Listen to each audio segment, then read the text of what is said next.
Porque se viverdes segundo a carne, caminhais para a morte. Mas se pelo Espírito mortificardes os feitos do corpo, certamente vivereis. Pois todos os que são guiados pelo Espírito de Deus são filhos de Deus. Porque não recebestes o espírito de escravidão para viverdes outra vez atemorizados, mas recebestes o espírito de adoção, baseados no qual clamamos, Abba, Pai. O próprio Espírito testifica com o nosso espírito que somos filhos de Deus. Ora, se somos filhos, somos também herdeiros, herdeiros de Deus e co-herdeiros com Cristo. Se com Ele sofremos, também com Ele seremos glorificados. Oremos ainda mais uma vez. Deus amado, é chegada a hora em que nós nos debruçaremos em torno da Tua Palavra.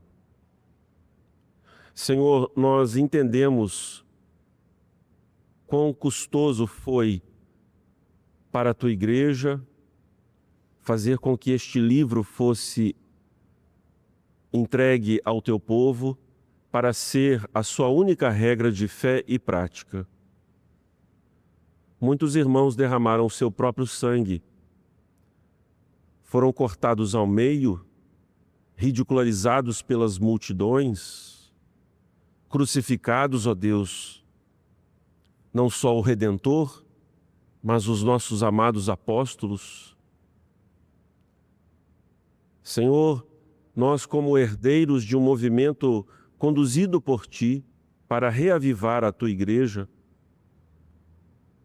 ainda que reconheçamos, ó Deus, que a extensão da Tua obra vai muito além das igrejas oriundas da Reforma, mas Te somos gratos, ó Deus, por herdarmos o Evangelho que ali o Senhor conduziu aqueles homens a redescobrir.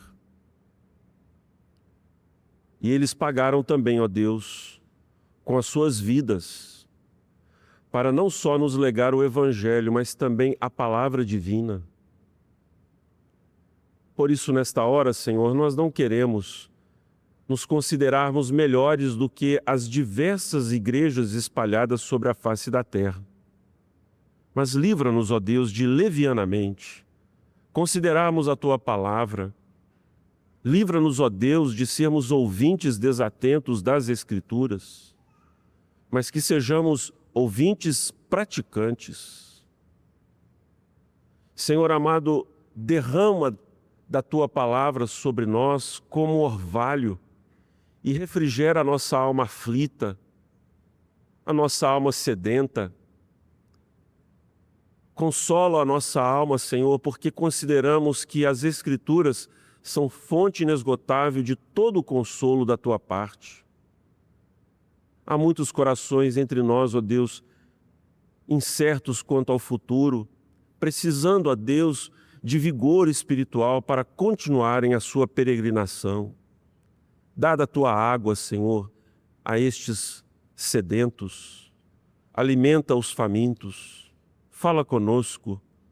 Muda nosso coração, Senhor. Transforma-nos pelo poder das Escrituras. Em o nome santo e bendito de Cristo Jesus. Amém.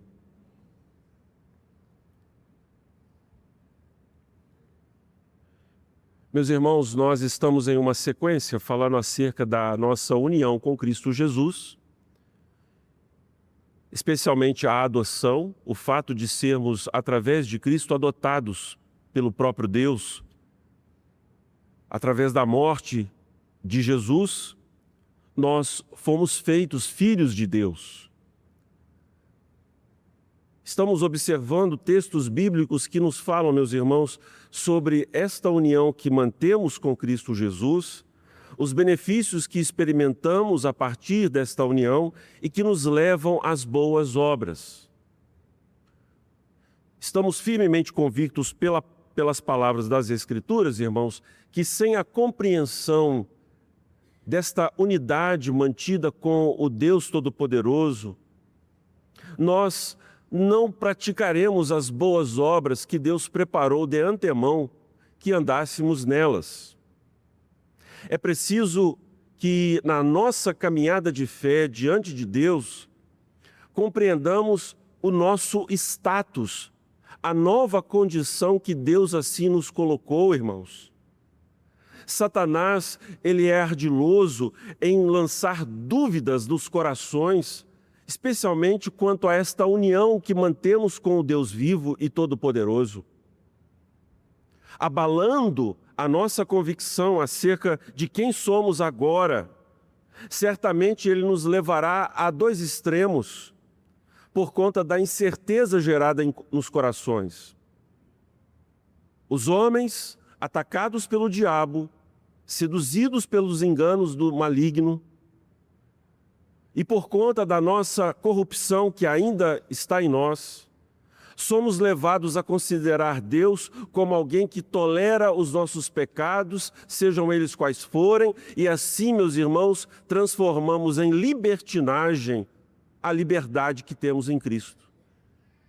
Ao passo que também somos acometidos de um outro extremo, tomados de medo, apavorados quanto aos pecados que cometemos muitas vezes, somos levados a posicionamentos legalistas, querendo através das nossas obras, do esforço próprio, pagar por aquilo que fizemos. E caímos no mesmo crasso erro do catolicismo romano, que transformou, ou melhor, transtornou a pura doutrina do arrependimento para com Deus em penitência de obra humana.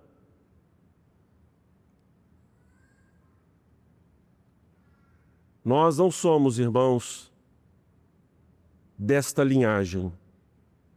E não é porque somos melhores do que eles, mas porque Deus nos deu a sua palavra para nos iluminar a mente e compreendermos quem Deus é.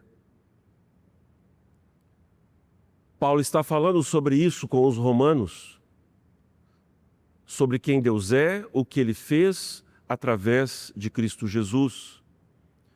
Nós podemos, irmãos, entender a carta de Paulo como uma carta em que ele apresenta o Evangelho.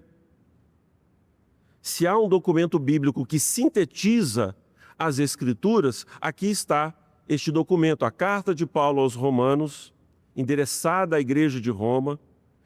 É, na verdade, uma apresentação do Evangelho que Paulo prega para que, uma vez endossado por aquela igreja, o apóstolo Paulo, se dirigindo até eles, seja encaminhado para suas outras incursões evangelísticas.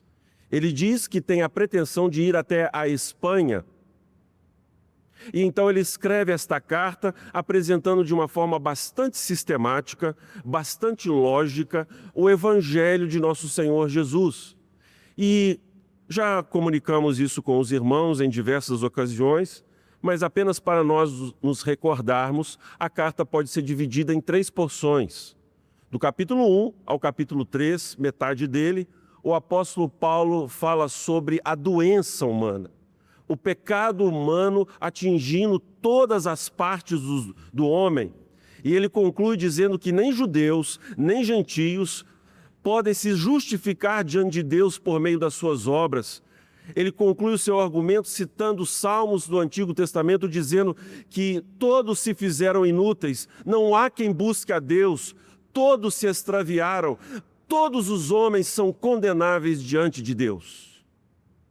A partir então da metade do capítulo 3 até o capítulo de número 11, Paulo apresenta o remédio de Deus, a solução divina, não oriunda da ação humana, mas é justamente porque os homens estão sem condições alguma de buscarem a Deus, é que o Senhor vem em socorro deles e lhes envia o seu Filho em cumprimento às promessas do Antigo Testamento.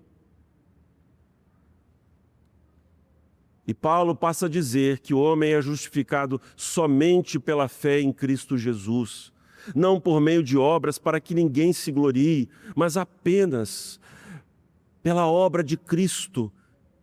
Cristo tomando sobre ele tudo de ruim que era nosso e dando-nos tudo de bom que pertence a Ele, fazendo esta troca maravilhosa, tendo pela fé recebido a justiça de Cristo, temos então paz com Deus. Reconciliados com Deus, é o que Paulo nos diz no capítulo 5. No capítulo 6, 7 e 8, Paulo fala não somente acerca do perdão, da justificação obtida através da obra de Cristo, mas esta obra de Jesus garante aos salvos a santificação das suas vidas. A graça é perdoadora, mas é graça transformadora. É uma graça que não abandona os filhos de Deus aos seus pecados praticados habitualmente nas suas vidas antes do Evangelho. Assim, então, a carta no capítulo 11 finaliza falando sobre esse trato de Deus, o remédio de Deus para os filhos do Senhor. E do capítulo 12 ao final da carta, no capítulo 16, nós vemos Paulo mostrando a piedade que deve se conformar a este perdão recebido por Deus. A vida cristã que se materializa na maneira de falar, no modo de se relacionar com as autoridades, na comunhão cristã, na diaconia dos salvos, como eles devem se servir mutuamente. Enfim, Paulo ele está arrebatado pela lei do amor, e ele sabe que ela efetivamente cumpre a lei do Senhor. A partir da obra de Cristo, os homens são levados a amarem a Deus acima de tudo e ao seu próximo como a si mesmo. Assim, então, meus amados, nós estamos na altura da santificação. E talvez passava ao coração dos romanos, irmãos, aquele sentimento. A luta que acompanha os filhos de Deus, meus irmãos, na sua caminhada de fé, é extremamente dolorida. São muitos os momentos de dúvida, de vacilação. São muitos os momentos de procrastinação, de preguiça, de desânimo espiritual. O apóstolo, então, a esta altura, está encorajando esses irmãos, lhes mostrando que eles são filhos de Deus e que eles têm o testemunho do Espírito. Então, o tema da nossa mensagem hoje é os filhos de Deus e o testemunho do Espírito. Neste contexto que acabamos de explanar para os irmãos, saber que sou filho de Deus, algo testemunhado pelo Espírito, me encoraja a caminhar, a prosseguir na vereda cristã. E é isso que Paulo quer comunicar aos romanos e Deus a nós nesta noite. Então, preste atenção na argumentação do nosso amado irmão Paulo. Assim, pois, ele começa. Significa que ele está avançando no seu argumento do versículo 11. Ele diz que se o Espírito de Deus habita, quer dizer, se essa realidade está presente, se o Espírito Santo habita o coração, os crentes experimentarão um vivificar do Espírito, um ânimo do Espírito, diz ele no versículo 11. Assim, pois, irmãos, se é fato que o Espírito Santo habita em nós, Paulo diz, não somos devedores à carne. O que significam essas palavras? Não precisamos achar que temos de quitar alguma coisa com Deus. Em outras palavras, irmãos, se eu posso assim me fazer entendido pelos irmãos, Paulo está dizendo, olha, vocês não são mais ou menos amados por aquilo que fazem. Certamente os pecados dos crentes têm consequências sobre a sua vida. Mas a relação estabelecida entre Deus e os seus filhos não pode ser alterada por absolutamente nada que façamos. Pastor, mas os crentes sofrem as consequências dos seus pecados. Sim. mas isso não altera a condição deles diante de Deus.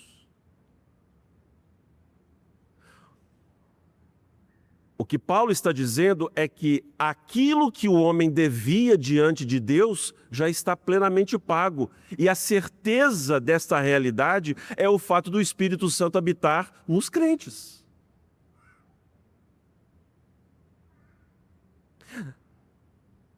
A habitação do Espírito me leva a concluir que eu não devo mais nada a Deus. Está pago. Deus não está quitando a sua dívida mediante o parcelamento no crédito em parcelas a perder de vista. Já foi pago. Já foi quitado. Não há o que complementar. Irmãos, quando o Senhor Jesus, erguido naquela cruz maldita, no Monte da Caveira, cercado de pedaços de corpos, o Filho Santo, puro e sem mácula divino, quando baixou aquela maldita cruz, ele bradou: está.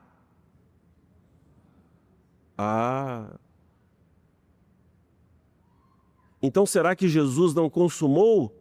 Alguém pode retarguir, né? Não, ele consumou, mas você tem que fazer a sua parte. Lá vem você com a carne. Lá vem você com aquela vontadezinha de dar uma força para a voz do leão da tribo de Judá, que disse que está consumado. Pastor, mas eu tenho que obedecer.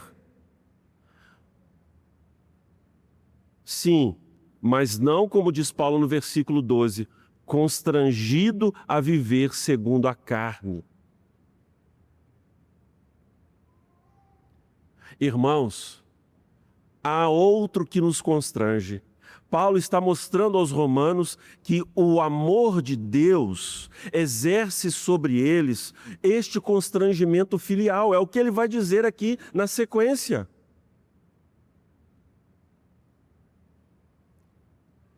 Então, o fato de haver pecado, o fato de entristecer a Deus muitas vezes, não significa que os homens devam reagir aos seus pecados como se estivessem devendo na carne. Ou seja, irmãos, preste atenção nisso. Eu preciso me esforçar, porque se eu não fizer isto, como eu vou dizer que sou filho de Deus? Esse é o constrangimento da carne.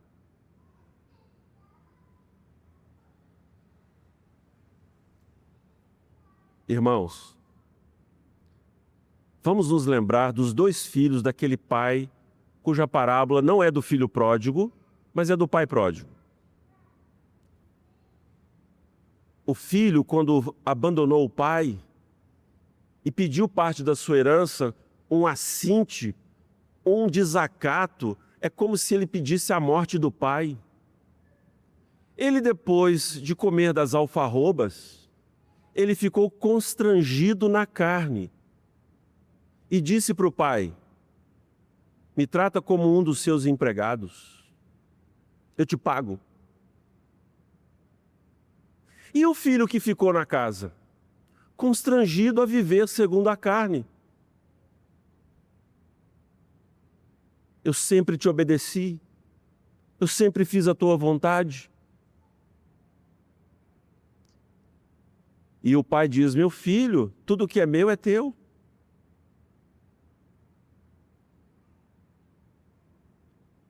Muitas vezes, irmãos, nós vivemos assim. Ao pecar, por sentirmos o gosto enganoso do pecado, consegue nos paralisar no pecado, o que você fez.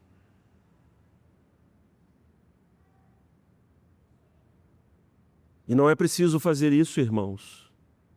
A sua obediência não é por aí. Nunca será.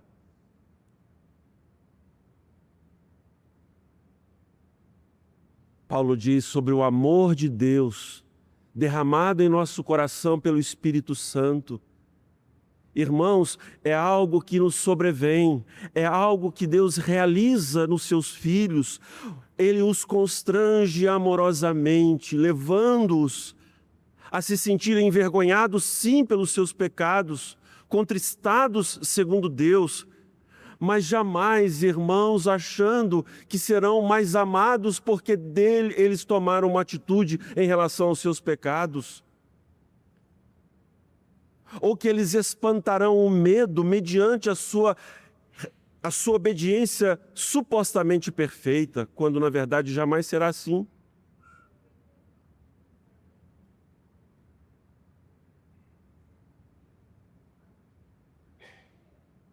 Irmãos, há muitos santos que chegarão nos céus com sacos de batata nas costas. Eles chegarão lá, porque não é o saco de batata que os leva para lá, mas Deus deixa o fardo, o constrangimento carnal, o esforço próprio, para que eles vejam, quando chegarem aos céus, que não há este fardo. E que eles, ao carregarem este fardo, não se fizeram mais recomendáveis a Deus por causa dele. Eles entenderão que chegaram lá apesar do saco de batata.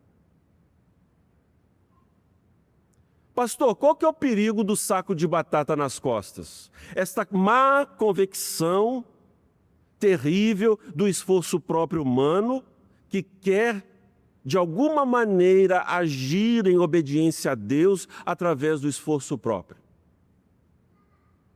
Ora, meus irmãos, vá comigo no capítulo 11 dessa mesma carta, versículo 33. Paulo, então, falando sobre a graça de Deus que salvou pela misericórdia, para usar de misericórdia com todos, endurecendo os judeus e salvando os gentios, ele arrebenta em louvor, dizendo: ó profundidade da riqueza, tanto da sabedoria como do conhecimento de Deus! Quão insondáveis são os seus juízos e quão inescrutáveis os seus caminhos! Quem, pois, conheceu a mente do Senhor? Ou quem foi o seu conselheiro? Ou quem primeiro deu a ele para que lhe venha a ser restituído? Porque dele e por meio dele e para ele são todas as coisas. A ele, pois, a glória eternamente. Amém. O que você deu a ele primeiro? Para que ele lhe fosse devedor? A pergunta de Paulo é retórica. Nós não demos nada para Deus primeiro. Mas o que anda com o seu fardo de batatas nas costas, que vive aí se gloriando nos seus feitos, na sua justiça, ele está dizendo assim para Deus: o Senhor não vai me pagar?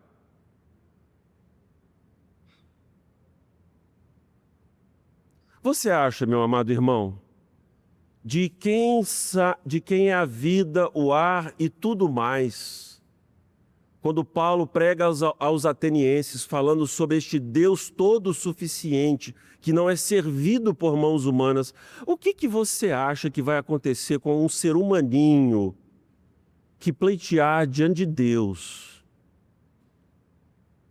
que Deus lhe pague?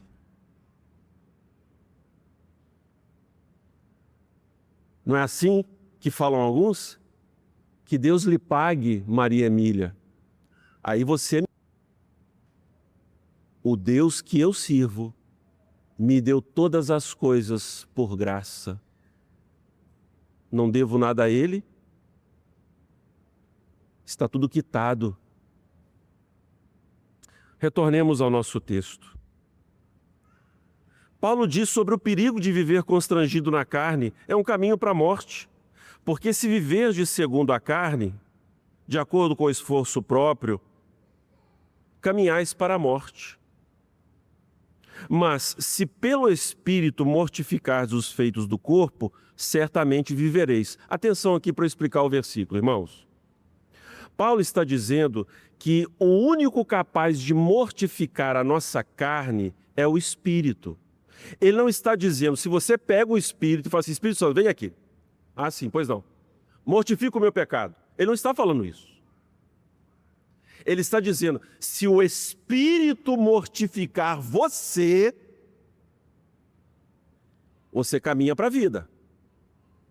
Não é a obra sua se apropriando do Espírito, é o contrário, é o Espírito se apropriando de você para fazer morrer os feitos do corpo. A ideia é essa. Irmãos, eu preciso sair daqui com um aceno dos irmãos. Vocês entenderam o que eu acabei de dizer? Faz assim. Se alguém tiver dúvida, fala assim, pastor, não entendi patavina, porque eu não quero que nenhuma alma aqui saia sem compreender isso. Irmãos, nós estamos falando do destino da nossa alma. São coisas santas, sérias. Paulo então nos enche de esperança, porque se o Espírito que habita em mim, ele é capaz de vivificar o meu espírito abatido e mortificar os feitos do corpo, vivereis. E aí Paulo explica, irmãos, agora, Paulo é maravilhoso, né? Ele vai abrindo e nós vamos ficando completamente seduzidos pela retórica do apóstolo, porque ele fala assim, numa sequência, não viva segundo a carne, porque é para a morte, viva pelo Espírito. E como que é a vida no Espírito? Ah, ele explica. Olha que coisa linda. Pois todos os que são guiados pelo Espírito de Deus são filhos de Deus. O que ele quer dizer com esse guiar? Os irmãos já perceberam que esse é o tema da nossa liturgia. Ele é aquele que te guarda. Ele é o Espírito que te guia a toda a verdade. Ele é o Espírito que guia os filhos de Deus. Irmãos, quem não teve a oportunidade, faça isso. Se dirija a Petrópolis para conhecer um pouquinho do legado da nossa monarquia, de um tempo que o Brasil era bonito e o povo tinha orgulho de ser brasileiro. Para você conhecer quem foi o nosso monarca Dom Pedro II, homem público, idôneo, probo. Mas o assunto não é esse, é porque me empolgo. Mas, irmãos, eu me lembro como se fosse hoje, quando lá nos idos dos meus 13 anos, e faz muito tempo isso, eu fui até Petrópolis, Teresópolis, Nova Friburgo, e chegando lá o nosso ônibus da Útil, vocês se lembram? Da Útil? Chegamos lá, descemos de frente para o palácio e um guia apareceu. Irmãos, que aula de história! Aquele guia tinha a capacidade impressionante de nos levar pelo tempo, através das suas palavras muito bem colocadas, do seu conhecimento que era dito não como uma repetição morta, mas vívida. Ele falava de uma maneira como se nós estivéssemos como testemunha ocular daqueles fatos, com uma intimidade, se referindo às pessoas daquela época, às autoridades ali, falando detalhes que escapavam aos nossos ouvidos e olhos, com minúcias, trazendo riqueza àquela exposição. Irmãos, Deus nos deu este perfeito guia, que nos apresenta Cristo, como se Ele estivesse aqui e agora. Este é o trabalho do Espírito Santo, irmãos, de nos conduzir de uma forma tão vívida e poderosa, que as palavras de Cristo ditas há tanto tempo atrás, se nos aparecem como se fossem ditas agora, ditas hoje. porque ele, o Espírito, ele não fala de si, mas ele, como um holofote, faz brilhar o ator principal desta obra redentiva, Jesus, o Filho de Deus.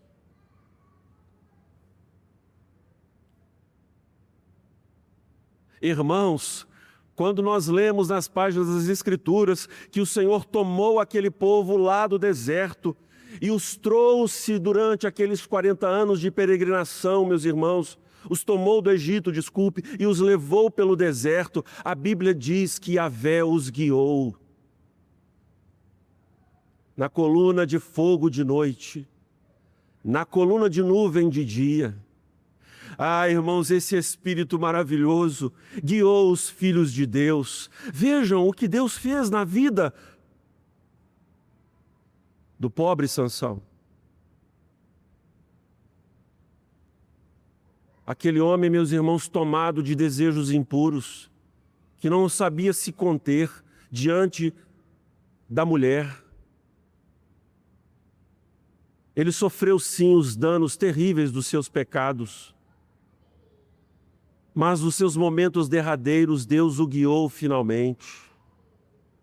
A uns Deus usa de uma forma, a outros de outra.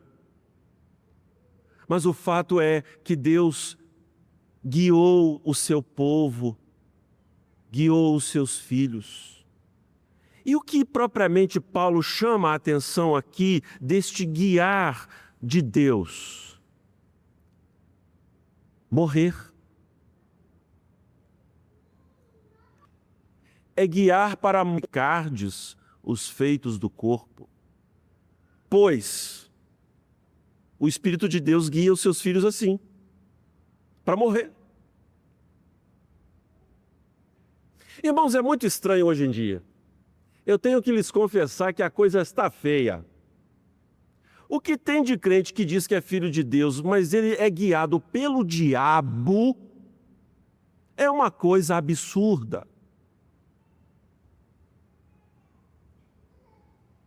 A Bíblia diz, por exemplo, eu vou dar só esse exemplo, não deixando de congregar como é costume de alguns. Então, o que o Espírito Santo vai fazer para você no dia do Senhor? Olha, abre a Coca-Cola, pede uma pizza, liga a televisão no Caldeirão, no Faustão, não é?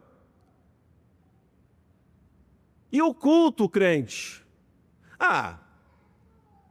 Deus não é assim, desse jeito que, nós estamos vendo aí. E aí você diz para o oficial de justiça, que é o presbítero, que lhe manda a convocação para o culto solene e diz assim: hoje eu não vou não.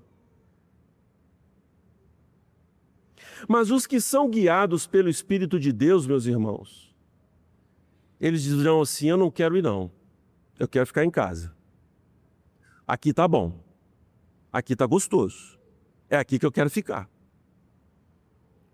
Mas eu vou. Porque o Espírito Santo, irmãos, ele leva o crente a sentir prazer em romper com os seus prazeres mundanos, em trazer no corpo as marcas de Jesus. Não é que você gosta disso, ok? É Deus que faz você sentir prazer nisso. E aqui, meus amados, nós todos que estamos neste auditório, podemos testificar que o Espírito Santo tem feito exatamente isso. Nós podemos atestar, nós podemos testemunhar, nós podemos assentir, concordar que é exatamente isso que o Espírito de Deus está fazendo conosco. Você tem sentido isso, meu amado? Você percebe na sua consciência o testemunhar do Espírito nesse sentido? Irmãos, coloque uma Bíblia em cima da sua televisão. Dá uma verificada lá se o Espírito Santo leva você a morrer você vai perceber, surpreso, que é preciso vigiar um pouco mais.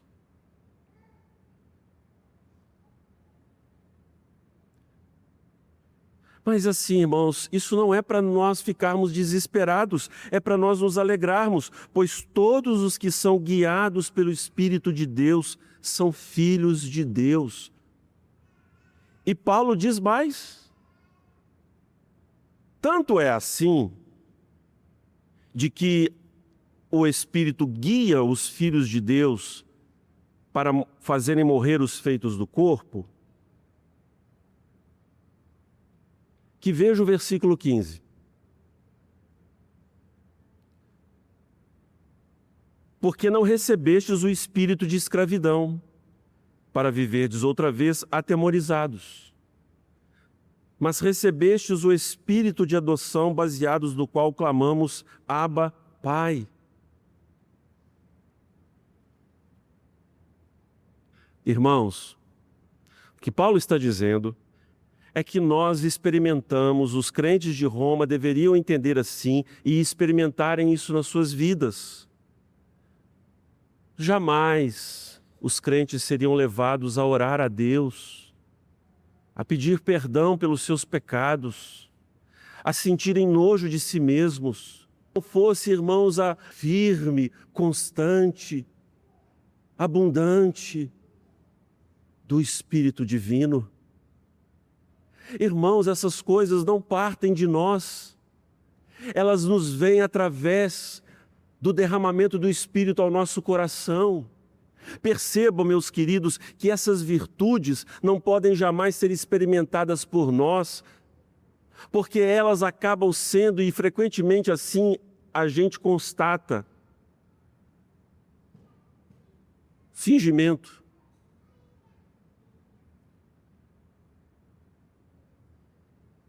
Mas o espírito de adoção nos faz clamar sinceramente, Pai, Pai.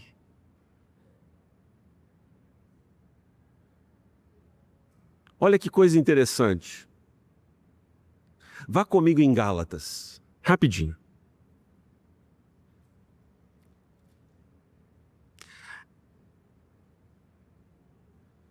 Capítulo 4, versículo 6.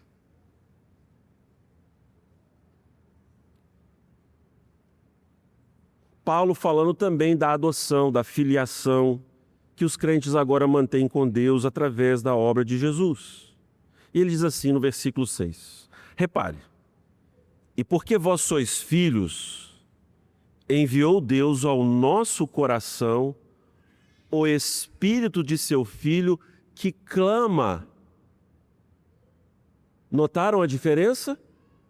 Aqui é o Espírito Santo clamando, Abba, Pai.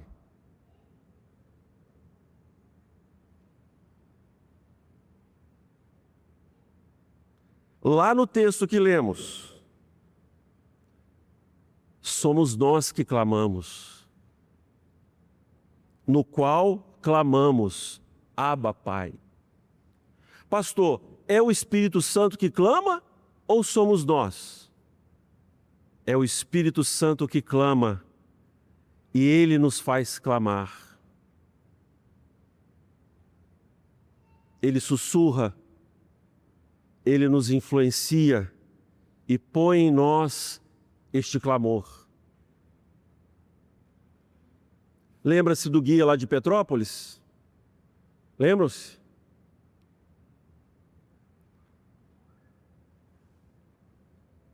O guia de Petrópolis, meus irmãos, ele nos falava, qualquer dificuldade, falem comigo. Qualquer dúvida, me perguntem.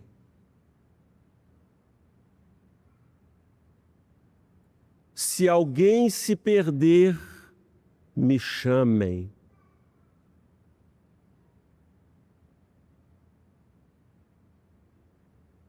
Irmãos, o nosso guia, ele se coloca para nos falar a coisa principal no meio das batalhas, das lutas e dificuldades. Você é filho. O quê? Quê? Você é filho. Você é filho. Pastor, mas é assim com uma voz, uma revelação, um passarinho cantando? Como que é isso? Como que o Espírito Santo faz isso? Paulo também explica. Versículo 16. Viram como que é em cascata? É fascinante, né? É maravilhoso. O próprio Espírito testifica com o nosso espírito que somos filhos de Deus. O Espírito Santo comunica de uma forma, meus irmãos, interna ao coração dos crentes, que a consciência deles se apercebe desta filiação. Todo o trabalho na sua consciência é precedido por essa ação divina. Deus lhe dá testemunho através da palavra de que eles são conectados a Deus como filhos. E eles ousadamente, no mistério glorioso da fé, são levados, impulsionados a clamarem, a orarem, a se colocarem diante de Deus em ousadia, reivindicando os privilégios de Jesus, reivindicando a obra do sangue do Cordeiro. Eles fazem isso, meus irmãos, em completa ousadia de fé, de certeza de fé, de que o trono divino, apesar dos seus pecados, eles se chegarão diante do trono e receberão absolvição. É Davi orando. Lava-me, Senhor, como sopo. Me bate, Senhor. Irmãos, Davi orou assim, depois de adulterar e matar, e Deus o absolveu, Deus o perdoou. E ele clamou por esta filiação, ele clamou por essa relação. Não viveu atemorizado, será que Deus vai me receber? É claro que vai, querido. Pastor, mas isso é brincar com Deus. Eu sei, meu amado, mas não é na carne que você vai vencer. Na verdade, irmãos,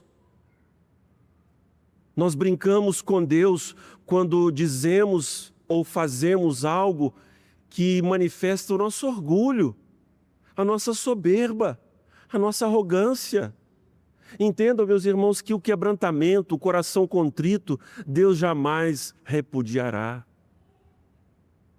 Aproxime-se de Deus desta noite. Venha até Ele. Esse é o teu Cristo, aquele que te amou com amor eterno. Aquele que te colocou no centro das mãos do Pai, e da mão do Pai ninguém pode arrebatar. Esse é o teu Senhor. Aquele que Ele é favorável sem que você tenha feito algo para que isso aconteça. Ele é o Jesus da viúva de Naim, que sem ela pedir, Ele se aproximou dela e só disse: não temas. Esse é o Jesus. Esse é o nosso Jesus. Ensino da palavra, porque de que o nosso esforço, as nossas ações, a nossa obediência é produzida pelo próprio Espírito. É mediante o Espírito e é para Deus. A testificação, o testemunho que o Espírito confere aos homens, irmãos, é de que a obra de Cristo iniciada está sendo levada avante.